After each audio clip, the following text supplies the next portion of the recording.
nosso segundo disco, Márcio Grings? O que você apresenta para a gente? Olha só, esse disco, na verdade, eu vou voltar de novo lá, 86, 87. Eu tinha um amigo chamado Alain. O Alain passava... eu botava tocar um disco na minha casa, né? Toca disco, e ficava na área de casa, tinha um salgueiro na frente, coisa e tal. E aí, finais de tarde, tipo assim, depois de ir para a escola, coisa e tal, e aí sentava lá para ouvir uma música, né? O meu 13.1 Philips H920. E eu me lembro que o Alan era um cara que passava na frente de casa sempre com um disco debaixo do braço, assim, né? Sempre, e aquela história, daí digo, pô, mas ele passava com Led Zeppelin, passava com... E um dia ele passou com um disco vermelho, né? E naquele dia, não sei que por um motivo ou outro, tinha um amigo em comum, ele parou na frente de casa, a gente começou a conversar, e daí eu digo, pô, mas que disco é esse aí? Pô, esse é tal banda, assim, assim, assado, coisa e tal, e vamos ouvir. Sentamos na sala, sentamos na área e ficamos ouvindo. Eu conheci esse disco assim, né? E eu me lembro que a pedrada que eu levei na época foi o seguinte, a impressão que eu tinha é que o disco tinha algum problema de mixagem, porque o baixo estava mais alto que a guitarra. E aí eu fui lá, mexi, coisa e tal, mas não, ele é, propositalmente o baixo, ele é aquele baixo gorduroso, aquele baixo coxudo, como se diz, né? Aquele baixo que toma conta da música, e que a guitarra parece que, inclusive, vamos dizer assim, ela fica no segundo plano em alguns momentos. Não que ela fique, mas é que o baixo é muito proeminente. Eu estou falando do Grand Funk Railroad, o famoso álbum da capa vermelha, lançado em final de dezembro de 1969, mas eu digo o seguinte, Sal, para mim foi lançado em 1970, viu? Porque eu nasci em 1970, eu tenho a honra de dizer que esse disco se espalhou no mundo em 1970. Ele foi lançado, se não me engano, em 27 de dezembro de 69, uma coisa assim. Aqui tá a capa, ó, a rapaziada aí, ó. Olha aí. O Mark Farner, o vocalista, o Michel, que é o eu troco o nome dele. Ó, caiu um lenço. O Dan Brunner, que é o baterista, né, que também canta, e o Mel Schaffner, que é o baterista, né. Aqui tá esse disco que é... Eu tenho uma versão americana de 69. Cara, eu demorei para conseguir essa cópia aqui. Eu demorei porque eu queria exatamente um disco... Ele no Brasil saiu em capa simples, aqui é a versão americana do ano, né? Então ele saiu em capa dupla, cartonada, e tem um som maravilhoso. Assim, ó, produzido pelo Terry Knight, né? Essa banda chegou a rivalizar com Led Zeppelin nos anos 70. Tem uma famosa história que uma vez eles abriram pro Led Zeppelin num show nos Estados Unidos, e, cara, eles simplesmente arrasaram, tanto que o produtor do Led Zeppelin falou pro Terry Knight, acabou o show do Grand Funk, porque ele estava assim roubando o público. E aí a banda não saiu do palco, dizem que o nosso querido fugiu o nome do produtor do Led Zeppelin, enfim, ele puxou a tomada e tipo assim, tirou a banda do palco. Peter Grant. Deu um quebra-pau danado, e o Led Zeppelin entrou mais de meia hora depois.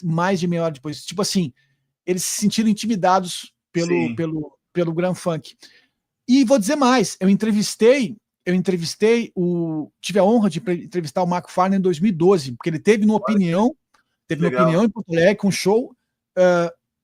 O Grand Funk segue nos Estados Unidos sem o Mark Farner, o que é uma coisa, tipo, não é o Grand Funk, porque a voz e o principal compositor é o Mark Farner, né? E ele veio com um show tocando só Grand Funk, em 2012.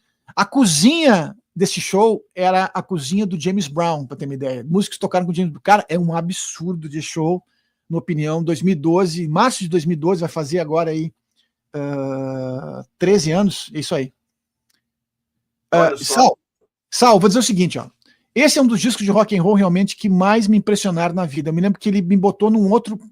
É uma banda americana, que no momento em que o rock inglês estava muito forte também, a gente vai lá, né?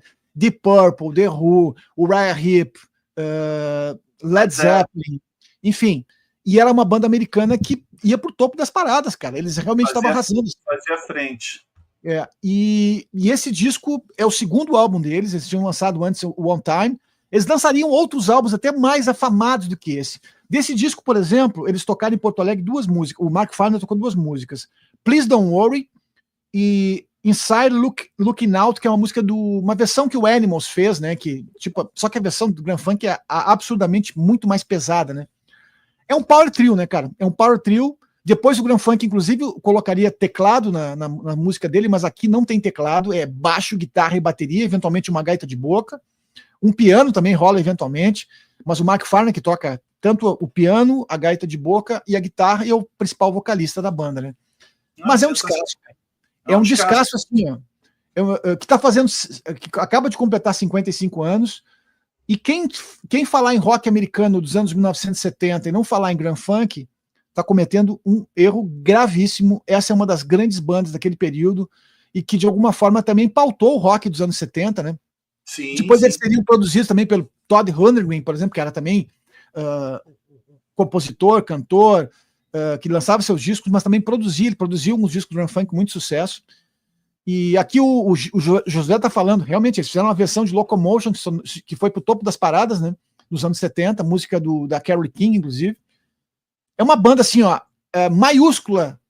Eu digo assim, falar dos anos 70 e não falar, por exemplo, de artistas como o Grand Funk, não falar de Kiss, por exemplo, dentro dessa linhagem do rock and roll, né? Desse espírito americano dos anos 1970, Todd Rundgren, por exemplo, são artistas que pautaram nesse período, principalmente a primeira metade dos anos 1970, e esse disco para mim é um símbolo desse talento dessa banda extremamente sensacional, assim, ó. Boy, esse show que eu vi em 2012 foi um show que me impactou pra caramba. Eu não coloquei esse show no Quando o Som Bate no Peito, no livro,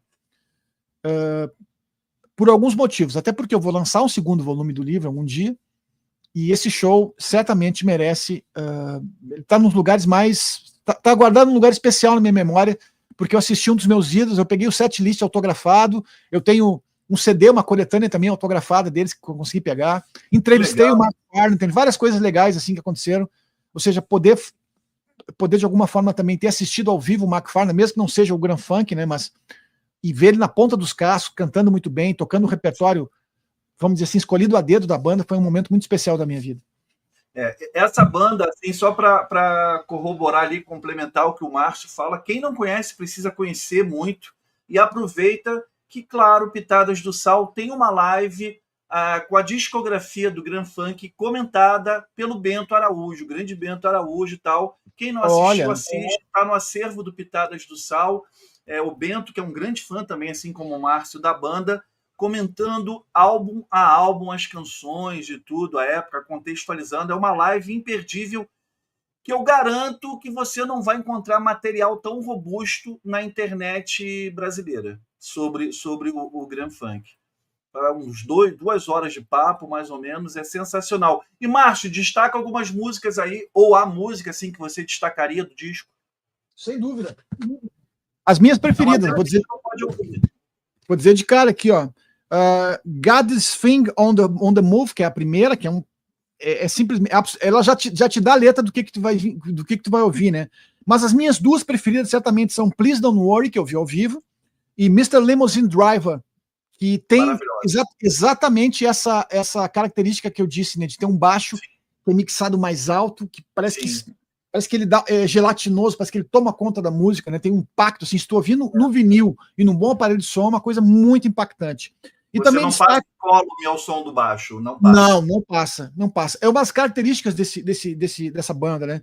E eu acho que a última música também, Inside Looking Out, que é realmente assim, é uma releitura do Animals absurdamente pesada e no clima dos rock dos anos 70. A gente aqui no Pitadas do Sal, né, Márcio? Eu, Márcio, o Romero, a gente é daquela turma que fala assim, você não é obrigado a nada. A gente detesta aquela coisa, não, você precisa escutar, você não precisa nada se você não quiser. Mas se você gosta de rock, como o Márcio falou, rock americano, setentão ali e tal, não conhece, dá uma oportunidade, dá uma conferida, assiste a live com o Bento Araújo aqui, que é bem bacana, para dar uma contextualizada, e eu acho que você tem grande chance de curtir. Eu conheço o Grand Funk, conheci assim, não tão a fundo, né? Quando eu fui fazer o dever de casa para a live com o Bento, eu escutei todos os discos, cara, e é sensacional.